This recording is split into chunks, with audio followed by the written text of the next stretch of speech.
I will do is that I will congratulate that atheist. I'll congratulate him. You know why? If you look around us, he's a Hindu because father is a Hindu. He's a Christian because father is a Christian. Some Muslims are Muslim because their fathers are Muslim. This person, though he may be coming from a religious background, he does not believe in the false God which his parents attribute to. So he does not believe in God. I'm congratulating him because he's accepted the first part of the Shahada, the first part of the Islamic creed, La ilaha, there is no God. Now my job is to prove illallah, but Allah, which I shall do inshallah. To the other people, I have to first remove the wrong concept of God and then prove the right concept of Allah subhanahu wa ta'ala. Here half my job is done. He has already said La ilaha. There's no God. Now I have to prove illallah, but Allah, which I shall do inshallah. You ask this atheist that suppose there is an object, an unidentified, maybe a flying object, which no one in the world has seen. No human being in the world knows about this object. If it's brought in front of you, and if you're asked that who will be the first person who will be able to tell you the mechanism of this unidentified object, you have to ask him the question. Who is the first person who will be able to tell you the mechanism of this new object which no one in the world has seen? After thinking for a while, he'll give the answer. The person who will be able to tell you the mechanism, the first person, is the creator of that object. Some may say manufacturer, some may say producer. Whatever they say, don't grapple with the word, accept it. It will be somewhat similar, either creator or producer or manufacturer. But remember what he has told you, keep it in your mind. Then ask him the next question. How did the universe come into existence? How was it formed? He will tell you by the Big Bang Theory. Tell him, the Quran mentions in Surah Anbiya, chapter 21, verse number 30, about the Big Bang Theory. Who could have mentioned this in the Quran 1400 years ago? So he will tell you, maybe it's a fluke. Don't argue with him. Next part of the question. We did not know the light of the moon is reflected light. We came to know recently. You ask him, he'll tell you, yes, yes. The light of the moon is reflected light. It's not its own light. When we discovered, he will tell you recently, yesterday, 50 years back, 100 years back, yesterday in science. You tell him, the Quran mentions that the light of the moon is reflected light 1400 years ago. Who could have mentioned that? Maybe somebody had a wild guess. Don't argue with him. Continue. We thought the sun was stationary. You ask him, is it stationary? He'll say, no, it's rotating and revolving. When you learn this, he will tell you yesterday, 50 years back, 100 years back.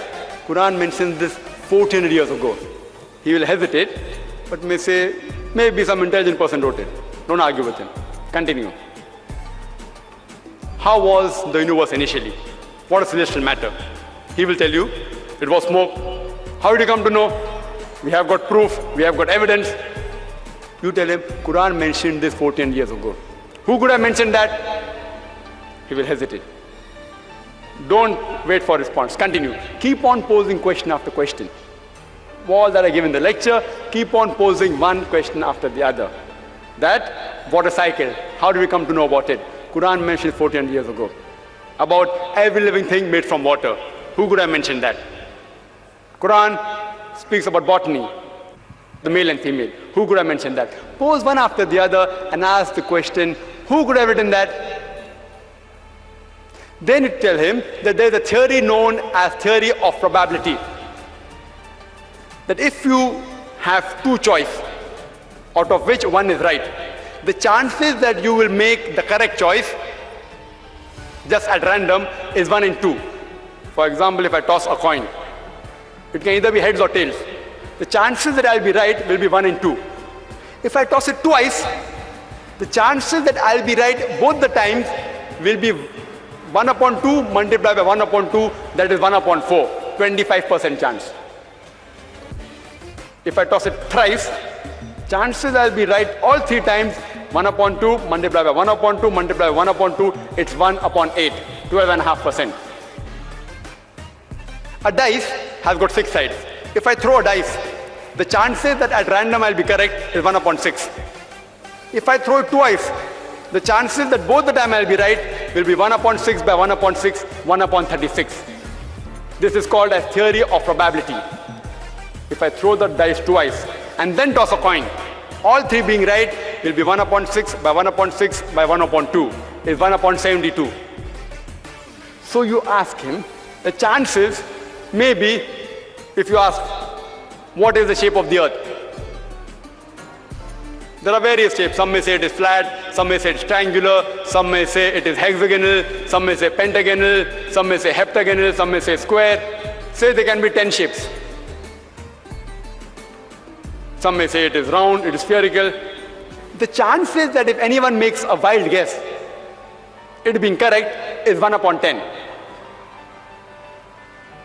The light of the moon, it can either be its own light or it can be reflected light. The chances that you make a wild guess and it being correct will be 1 upon 2. The chances that both shape of the earth and light of the moon being reflected light, both being correct, if you make a wild guess, it will be 1 upon 10 multiplied by 1 upon 2, it is 1 upon 20. What can the living creatures be made of? Some may say sand, some may say stone, some may say aluminium, some may say gold.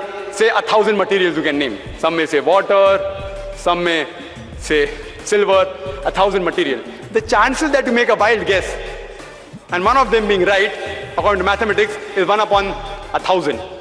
The chances that all three being correct, the earth is spherical, light of the moon is reflected light, and every living creature created from water is correct, will be 1 upon 10 multiplied by 1 upon 2 multiplied by 1 upon 1,000. Answer comes to 1 upon 20,000 or 0.005%. Quran speaks about scientific science more than 1,000 verses. In 3 verses, the answer comes to 0.05%. If you apply probability theory to all this being at random chance, it will come to 0, negligible. And in maths, anything 1 in 10 raised to 50, it's equal to 0. So you ask your atheist friend, who could have written this? The only answer he can give you is this first answer, the creator, the manufacturer, the person who has produced it. That's the only answer, there's no other answer. What science is saying today is they are not eliminating God. They are eliminating models of God. La ilaha illallah. They are not eliminating God, but models of God. I hope that answers the question.